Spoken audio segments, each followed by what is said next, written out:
Fan तर सगळ्यांच्याच घरी असतो आणि त्यावर बसणारी धूळ ही खूप कॉमन आहे।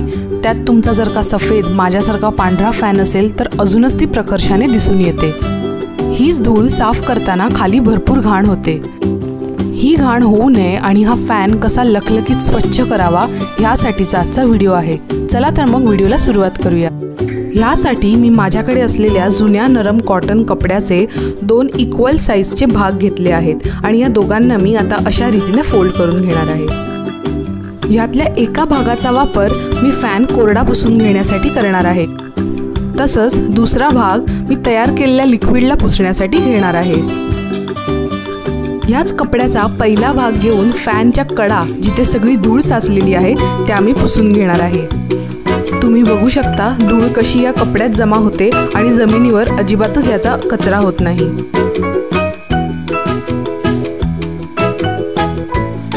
फॅन सगळीकडून कोरडा पुसून झाल्यानंतर यावर एक लिक्विड मारून आपण पुसायचं आहे। ते लिक्विड कसं बनवायचंय ते आपण आता बघूया। माझ्याकडे झाडांवर स्प्रे मारणाऱ्या एका स्प्रे बॉटलमध्ये मी पाणी भरून घेतलं आहे। त्यामध्ये मी 2 चमचे भरून लिक्विड डिटर्जंट टाकणार आहे। लिक्विड डिटर्जंट टाकल्यावर त्यात मी 1 चमचा मीठ टाकणार आहे। त्यानंतर ह्यामध्ये टाकायचं आहे 2 चमचे बेकिंग सोडा। बेकिंग सोडा टाकल्यानंतर या बॉटलचं झाकण मी लावून घेणार आहे आणि त्याला मस्तपैकी मिक्स करून घेणार आहे। बेकिंग सोडा मिक्स केल्यानंतर अजिबातच थांबायचं नाहीये, कारण की त्या बेकिंग सोड्याचा इफेक्ट आपल्याला त्या उरलेल्या फॅनच्या धुळीवर हवा आहे। हे जे क्लिन्झिंग लिक्विड मी आता तयार केलं आहे ते फॅनच्या अफेक्टेड एरियाजवर मी मारून घेते। हे पाणी मारताना थोडं जमिनीवर पडतंच, पण ते अगदीच मॅनेजेबल आहे। इतर पद्धतीने फॅन साफ करण्याच्या तुलनेत ह्या वेने फॅन साफ केल्याने खूपच कमी घाण होते।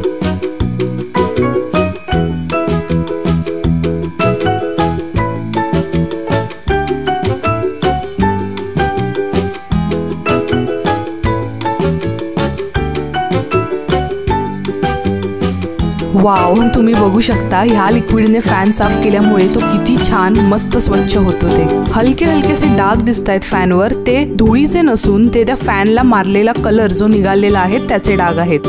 बाकी हा फॅन अमेझिंगली क्लीन झालेला आहे। तुम्हाला हा व्हिडिओ आवडला असेल तर व्हिडिओला लाईक नक्की करा।